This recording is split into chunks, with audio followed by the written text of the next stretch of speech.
Hey guys! So today you and I are going to talk about disagreements. So let's get into it. So the question in question was, Hi Frederick, have you seen two software engineers who cannot seem to agree on anything at work but get along very well outside of work? Nope, I've never seen it. Usually, this they bring the resentments they have for each other with them wherever they go. Tension builds, and it becomes very difficult for them to interact in basically any setting. And most of them fall back to, depending on how far now the tension builds, they usually bring the professional mask with them wherever they go, and that professional mask is thin for some people and thicker for other people. In my experience, there are very few people who can divide, make a distinction between who you are professionally in a work context and who you are in private. And when you mix those two, you have to be pretty sure that the private version of yourself is compatible with the people who are in a work context, because people are different, and as I said, there's a lot of spillover between professionalism and the ways you behave in that environment over to the private perception of you.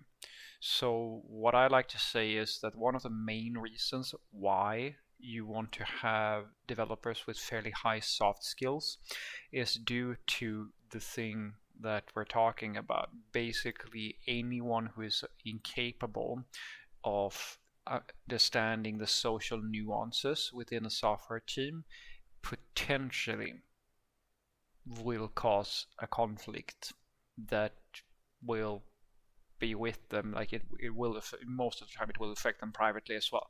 It's not, it's more than a handful of times I've had conversations with software developers who have explicitly told me that they have lost sleep over things, and they have told me that they've talked to their, spouses and things like that about various topics related to work. It's inevitable because it's part of their life that this is going, this sort of thing, right?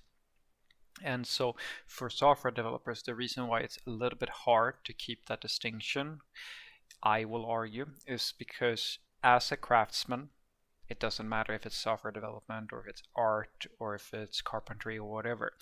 If people attack your craft or they disagree with the choices you are making, because most people feel like the choices they are making are correct, regardless of if that is the case or not. Of course, you wouldn't be doing things if you didn't feel like this was the thing to do, right? And so if you start attacking that, in many cases, you are attacking people's sense of identity, because there's a very, very few, I will argue, group of people who can detach themselves from the work that they do and who they are as a person. I've said that on a few occasions that one of the most important lessons that you can learn to become a true master of software development is to detach your sense of value, your sense of personal value, from the code that you are writing. Because if you can't do that, then as I said, you will be very sensitive when it comes to criticism. So in code reviews, as an example, which I argue is the arena where most problems occur in the workplace for software developers, it's basically where it's the staging ground for every single dispute I've ever seen, basically, apart from, of course, technical discussions and stuff like that. And it always starts the same way. Someone has an idea of how to do something. They have a preference in a way of writing a function, or they don't like the coding style of an individual, or things like that.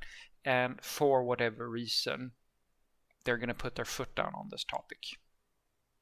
And so what I usually preach to the software developers is that you should always ask yourself this question: is the thing that you don't like about, it doesn't really matter if it's you or who wrote the code or you are reviewing the code. This is just my personal way of dealing with it, and it usually works to a point, of course. And that is just to ask yourself, is this worth making a fuss over? Will it in any way affect the quality of the system in such a way that it's going to cause bugs or anything like that? Is there anything tangible apart from your personal preference of how things should be done that is going to be affected?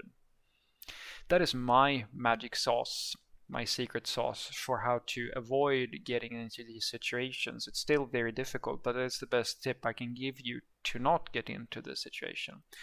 And the thing that I usually resent quite a lot is the people who do the opposite, who have a personal preference of doing something, and they will make it your business to do that as well. And they will try to force you. That's the thing I'm talking about. That's when you start getting resentment. Where for a classic one is that they pick something arbitrary, like how you write your comments or how you name your feature branches in a Git workflow or things like that. They take something completely arbitrary, and that is super important, and they will throw a fit over it if you don't do what they say. And I've always found that people that have that aptitude or like that inclination, they are usually the ones who start creating the most amount of friction. And as I said, guys, I've never seen someone that is so, well, I don't know, box mentality, make that divide between how angry they are with you at work and then how angry they're going to be at you when they go home. Like those feelings, you can't just switch them off. So if you have a habit of creating a lot of enemies at work, you can pretty much bet on that they will dislike you at a personal level. It's not just your opinions and stuff like that. It is also how you conduct yourself, their maturity as individuals and so forth and so on, because humans are humans. And so when you are discussing something that is work related and you want that to stay work related and not flow over into future work, because you might be working with these people for quite some time, understand that unless it's really important that you do things in a certain way or you need to have an opinion here because reasons, understand that the relationship that you have with the individual has to be factored in when you present your ideas and how you communicate and how often it is, how often you push back on things and stuff like that. You have to balance that all the time, because if you don't, you're going to end up with a lot of problems, a lot of very difficult to solve problems in the workplace, and in many cases you might actually have a lot of unnecessary negative thoughts about people when you're in your free time. And I mean, if you're going around at home hating your coworkers, that's just you're basically drinking poison. Like, unless they're going to get fired for all the stuff, like you're on a very slippery slope, I would argue, to becoming stressed out and depressed, and there's very little you can do about it, I'm sorry to say. So try to not get there. So what I want you to take away from this is that no, I've never seen two software developers, I've never seen two of any people who have been able to basically hate or disagree on everything at work and then not have that affect the personal relationship. Like, I would say that for most time, it doesn't really overlap all that much, because in my region of the world, it's not that common that you have a lot of interactions with your coworkers outside of work. Well, at least not for me. You have after works and things like that, of course, and so forth. But like, it's not that common that you just you kind of hang out. So I've never seen two friends who work together.